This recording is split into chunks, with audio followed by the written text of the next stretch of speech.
Hello student, आज हम पढ़ने वाले हैं V S E P R सिद्धांत। वी मतलब होता है वैलेंसी,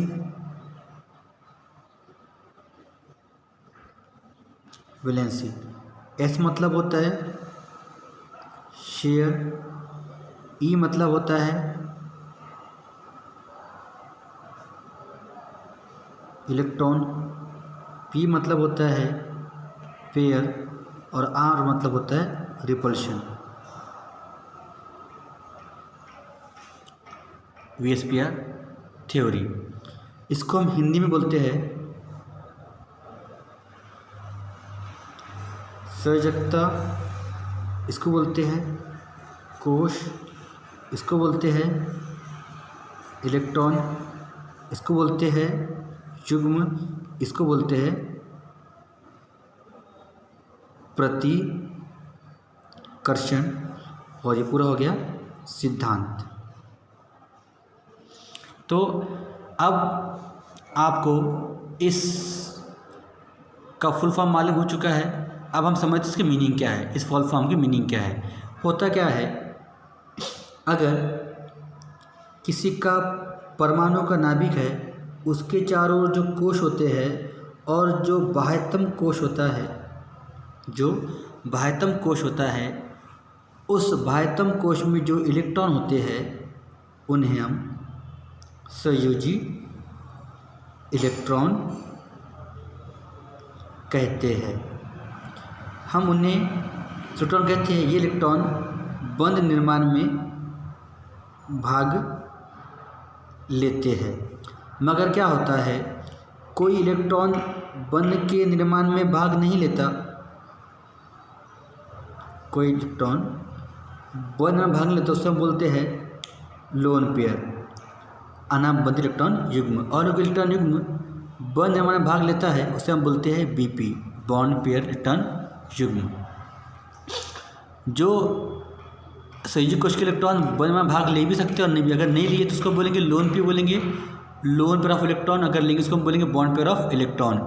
जिनने बंध निर्माण में भाग लिया, इस प्रकार के इलेक्ट्रॉन युग्म को हम बॉन्ड पेयर कहते हैं या बंधित इलेक्ट्रॉन युग्म कहते हैं। और जो बंध निर्माण में भाग नहीं लेता, उसे हम अनाबंधित इलेक्ट्रॉन युग्म कहते हैं, जिसे हम लोन पेयर ऑफ इलेक्ट्रॉन भी कह सकते हैं इंग्लिश में। अब बात ये आती है हमारी, अगर हमारे संयोजकता कोश में केवल बीपी इलेक्ट्रॉन हो, अर्थात ऐसे इलेक्ट्रॉन हो जो बंध का निर्माण करते हैं, तो उसके कारण हमारे जो अणु की ज्यामिति है वो सममित होती है। यदि संयोजकता कोश में क्या हो, बीपी के साथ एलपी भी हो, अर्थात बंधित इलेक्ट्रॉन युग्म के साथ अनाबद्ध इलेक्ट्रॉन युग्म भी हो, तो उसके कारण अणु की ज्यामिति विकृत हो जाती है।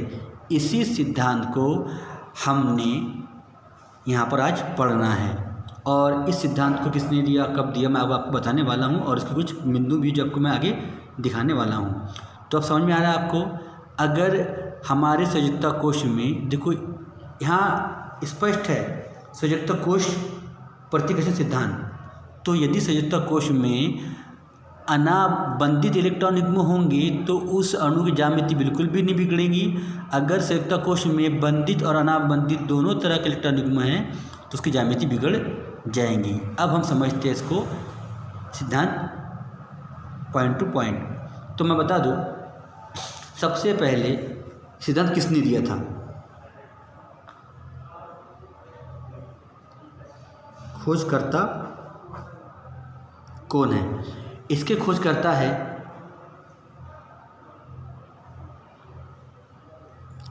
गिलेस्पी व नाइहोम। तो गिलेस्पी और नाइहोम ने सर्वप्रथम किसी अणु की आकृति का निर्धारण करने के लिए एक सिद्धांत प्रस्तुत किया जिसे संयुक्ता कोश इलेक्ट्रॉनिक पक्ष सिद्धांत कहते हैं। इस सिद्धांत के अभिगुणित निम्नलिखित है। तो किसी अणु की ज्यामिति को स्पष्ट करने के लिए सर्वप्रथम VSPR थ्योरी को गिलेस्पी और नाइहोम ने प्रतिपादित किया है। ठीक है, अब आते हैं इसके मुख्य बिंदु कौन कौन से हैं।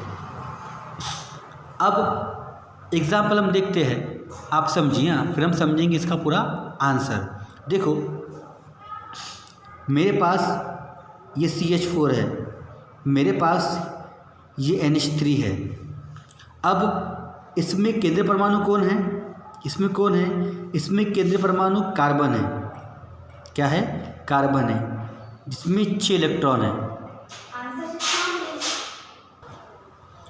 इसमें केंद्रीय परमाणु कार्बन है जिसका परमाणु क्रमांक 6 होता है, और इसमें केंद्रीय परमाणु नाइट्रोजन है जिसका परमाणु क्रमांक 7 होता है। अगर हम बात करें संकरण की, तो आपको पता है हमने लिखा था फार्मूला H बराबर 1/2 V + M - C + A। इस सूत्र के थ्रू आप लिखा सकते हो कि इसमें कार्बन जो है वो कार्बन sp3 संकृत अवस्था में होता है, और इसमें जो नाइट्रोजन है वो भी sp3 संकृत अवस्था में होता है। मगर इसकी आकृति समचतुष्फलक की होती है और इसकी आकृति त्रिकोणीय होती है। तो अब देखिए आप लोग, इसकी आकृति त्रिकोणीय पिरामिडी अर्थात पिरामिडी आकृति होती है किसकी? अमोनिया की। तो एक बार रिपीट करता हूँ मैं कि इसके खोजकर्ता कौन है? गिलेस्पी और नाइहोम है। तो हमारे पास ये 2 अणु हैं, एक मेथेन का अणु है और एक अमोनिया का अणु है। जो अमोनिया का अणु है उसमें नाइट्रोजन केंद्रीय परमाणु है, और जो मेथेन का अणु है उसमें कार्बन केंद्रीय परमाणु है। इसमें भी sp3 संकरण है और इसमें भी sp3 संकरण है। अगर sp3 संकरण हो तो इसकी आकृति क्या होंगी? इसकी आकृति होंगी सम चतुष्फलक की आकृति होती है, मगर इसकी आकृति कैसे हो जाती है? पिरामिडीय हो जाती है। तो हुआ क्या कि हमारा जो अमोनिया का मॉलिक्यूल है उसकी आकृति भी बिगड़ गई और बंद कोण का मान भी कम हो गया। इसके बंद कोण का मान होता है 109 डिग्री 28 मिनट, और इसके बंद कोण का मान होता है 160 डिग्री। मतलब बंद कोण का मान भी कम हुआ, आकृति विकृत हो गई। तो ऐसा क्या हुआ? तो अब हमको इसी तथ्य को सामने रखते हुए इसकी अभिगुणित पढ़ना चाहिए कि हमको समझ में आ जाए। आप देखिए, जो यहाँ पर मेथेन है उसका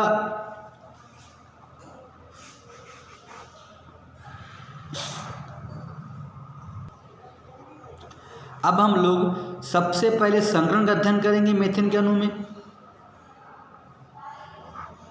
आप देखिए,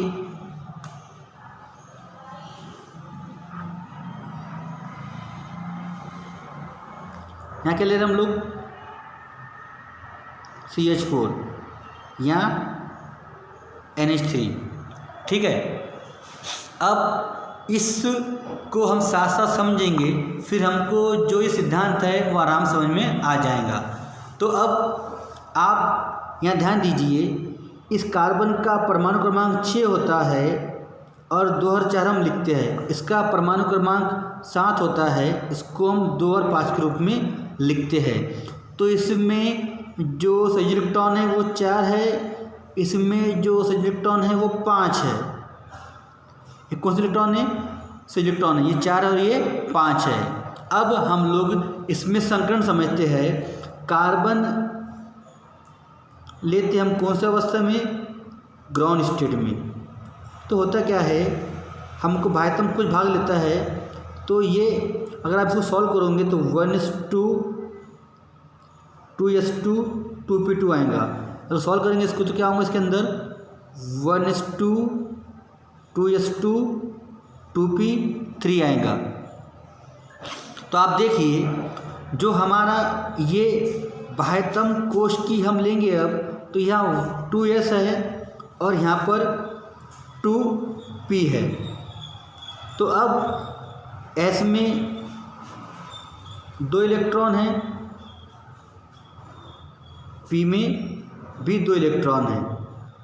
तो ये S में 2 इलेक्ट्रॉन है। अब क्या होगा, जब कार्बन उत्तेजित अवस्था अर्थात एक्साइट स्टेट में आएगा तो यहाँ से एक इलेक्ट्रॉन निकल के जो रिक्त P कक्षा के वहाँ चला जाएगा। तो आप यहाँ समझ रहे होंगे कि यहाँ का कहाँ पर आ गया, यहाँ आ गया, और यहाँ ऑलरेडी पहले से 2 इलेक्ट्रॉन प्रेजेंट थे। तो क्या हो गया, ये 2s हो गया और ये 2p हो गया, ये 2s है और ये 2p है। अब हमारा जो CH4 है, इस यहाँ पर 4 हाइड्रोजन है, इनके पास भी एक अयुग्मित इलेक्ट्रॉन होते हैं और ये CH4 अणु का निर्माण करते हैं। तो अब क्या होगा, ये 2s और यहाँ पर भी 2p, ये 2p और ये 2s, यहाँ पर एक, यहाँ पर 3 आ चुके थे पहले से।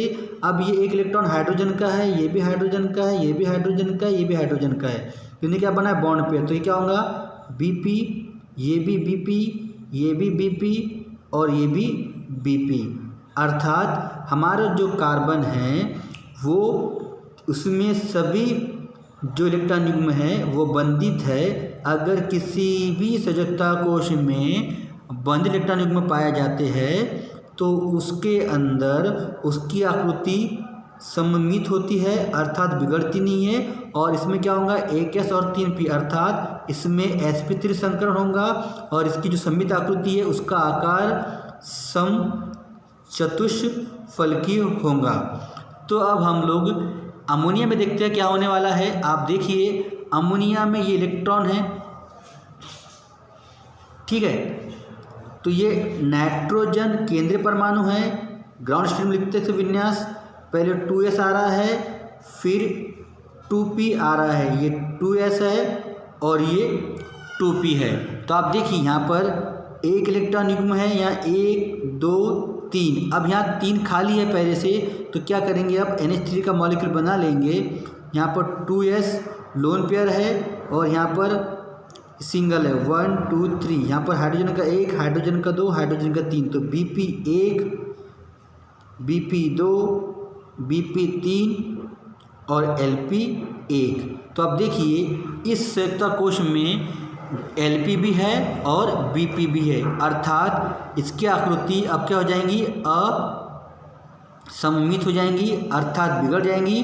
और बंध कोण का इसमें जबकि क्या है, इसमें भी sp3 संकरण है। देखिए 1s और 3p भाग ले रहा है, तो इसमें भी क्या है, sp3 संकरण, मगर आकृति क्या होगी, बिगड़ गई। और कैसी होगी, असममित होगी। और बंध कोण का मान कितना हो गया, 160 डिग्री हो गया, जबकि बंध कोण का मान कितना था, यहाँ पर 109 डिग्री बंध कोण का मान था।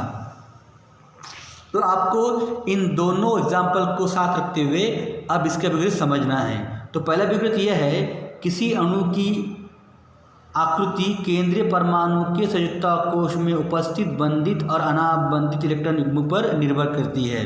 तो अगर हमें किसी अणु की आकृति का निर्धारण करना है तो हमको सबसे पहले देखना पड़ेगा वहाँ बंधित इलेक्ट्रॉन युग्म है कि अनाबंधित है कि दोनों है। अगर केवल बंधित इलेक्ट्रॉन युग्म होए तो उसकी आकृति बिल्कुल नहीं बिगड़ेगी। अगर बंधित के साथ अनाबंधित है तो उसकी आकृति बिगड़ जाएंगी। इसकी आकृति क्या हो जाती है, बिगड़कर पिरामिडीय हो जाती है। ये पहला विपरीत हो गया। दूसरा विपरीत इस प्रकार है, केंद्रीय परमाणु को घेरने वाले संयुक्ता कोश के इलेक्ट्रॉन युग्म युक्त कक्षक एक दूसरे को प्रतिकर्षण करते हैं, फलस्वरूप त्रिविम में एक दूसरे से अधिकतम दूरी पर रहते हुए अधिकतम साथ प्राप्त कर लेते हैं।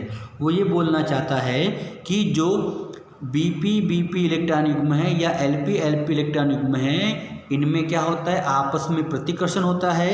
और ये प्रतिकर्षण के कारण जो एक यहाँ पर आया, एक यहाँ पर आया और एक यहाँ पर आया और एक यहाँ पर आया, इस तरह इस मेथन की आकृति बनी। और ये एक मेघ की अधिकतम दूरी पर स्थित है। यहाँ पर हाइड्रोजन है, यहाँ पर भी हाइड्रोजन है, यहाँ पर भी हाइड्रोजन है, हाइड्रोजन हाइड्रोजन हाइड्रोजन हाइड्रोजन। तो होता क्या है, यहाँ पर जो इलेक्ट्रॉन युग्म है ये Bp है, यहाँ पर जो इलेक्ट्रॉन युग्म है वो भी Bp है, यहाँ पर इलेक्ट्रॉन युग्म है वो भी क्या है, Bp है। इनमें आपस में क्या होता है, प्रतिकर्षण होता है, दूर दूर हो जाते हैं। अब यहाँ पर क्या होता है कि यहाँ पर Lp होता है, ये जो नाइट्रोजन है उसके पास एक इलेक्ट्रॉन युग्म होता है जो क्या है बेटा, हाइड्रोजन हाइड्रोजन हाइड्रोजन, ये Bp है, ये भी Bp है और ये भी Bp है, मगर ये क्या है, ये Lp है। तो इनमें अधिक प्रतिकर्षण होता है और ये अधिक दूरी पर चले जाते थे प्राप्त कर लेते हैं। तो अर्थात Bp में कम प्रतिकर्षण होता है, जबकि Lp और Bp में अधिक प्रतिकर्षण होता है। मगर अगर Lp हो तो और अधिक प्रतिकर्षण होगा। तो आपको समझ में आ रहा होगा कि Bp में प्रतिकर्षण होता है, मगर Lp और Bp से ज़्यादा, मगर Lp और Lp में प्रतिकर्षण होता है किससे, Bp और Lp से ज़्यादा। तो सबसे ज़्यादा प्रतिकर्षण किस में होगा, Lp में, उससे कम Lp Bp में और सबसे कम Bp में। यार Lp Bp क्या है, lone pair of electron, Hindi में अनाबंध इलेक्ट्रॉन युग्म, और Bp क्या है, बॉन्ड पेयर इलेक्ट्रॉन, हिंदी में बंध इलेक्ट्रॉन युग्म है। ठीक है, तो अब आगे देखिए अब क्या हो रहा है। अणु के केंद्रीय परमाणु संयुक्ता कोश में केवल बंध इलेक्ट्रॉन युग्म होने पर अणु की आकृति सममित होती है। अगर आपके केंद्रीय परमाणु में केवल बंध इलेक्ट्रॉन युग्म होते हैं तो उसकी आकृति सममित होती है। अगर अनाबंध इलेक्ट्रॉन युग्म है तो उसकी आकृति बिगड़ जाती है। अगर दो इलेक्ट्रॉन से, अगर दो बॉन्ड पेयर है तो रेखीय आकृति होंगी, अगर 3 है तो त्रिकोणीय होंगी, अगर 4 है तो चतुष्फलकीय होंगी, अगर 5 है तो पंचभुज द्विपिरामिडीय होंगी, अगर 6 है तो अष्टफलकीय होंगी, अगर 7 हो तो पंचभुजीय होती है। ठीक है, तो मैं डबल रिपीट कर रहा हूँ एक बार और। अगर 1 हो तो रेखीय होती है, 2 हो तो रेखीय होती है, 3 हो तो समत्रिभुज होती है, 4 समचतुष्फलकीय होती है, 5 द्विपिरामिडीय होती है, 6 अष्टफलकीय होती है, और अगर 7 हो तो पंचभुजी द्विपिरामिडीय होती है। इस तरह उसका आकृति निर्धारण करते हैं। अर्थात बोलने का मतलब ये है कि अगर आपके केंद्रीय परमाणु के पास 2 बंध इलेक्ट्रॉन युग्म हो तो उसकी आकृति रेखीय होंगी, अगर 3 बंध इलेक्ट्रॉन युग्म हो तो उसकी आकृति त्रिभुजीय होंगी, अगर 4 है तो समचतुष्फलकीय होंगी, अगर 5 है तो द्विपिरामिडीय होंगी, अगर 6 हो तो अष्टफलकीय होंगी, अगर 7 हो तो पंचभुजी द्विपिरामिडीय होंगी। अर्थात ये है कि हम लोग यदि संयुक्ता कोश में बंध इलेक्ट्रॉन युग्म की संख्या का मापन करें, अगर केवल 2 बंधित है तो आकृति पता कैसे होंगी, अगर 3 है, 4 है, 5 है, 6 है और 7 है तो क्या होंगी। मगर यदि बंधित के साथ अनाबंधित भी आ जाए तो उसमें अधिक प्रतिकर्षण होगा और आकृति बिगड़ जाएंगी। तो आकृति जो होना था वो नहीं होते भी उसकी आकृति बदल जाती है। और मैं आपको एक बात बता दूं, अगर केवल Bp है अर्थात बॉन्ड पेयर है तो प्रतिकर्षण कम होता है। जैसे हमने समझे थे, अगर Lp Bp है तो प्रतिकर्षण अधिक होता है और Lp है तो प्रतिकर्षण और बढ़ जाता है। अर्थात Bp होने पर बंध कोण का मान जो का वही रहेगा, अगर Lp होने पर बंध कोण का मान और कम हो जाएगा और Lp होने पर बंध कोण का मान और अधिक कम हो जाता है। अगर आप मैंने जो नोट्स दिया हूँ उसके एक बार आप स्टडी कर लेना, आपको समझ में आ जाएगा। और यहाँ पर हमने 2 एग्जाम्पल समझ भी लिए, CH4 का और NH3 का। तो इस प्रकार हमारा आज VSPR थ्योरी यहाँ पर ख़त्म होता है। Thank you.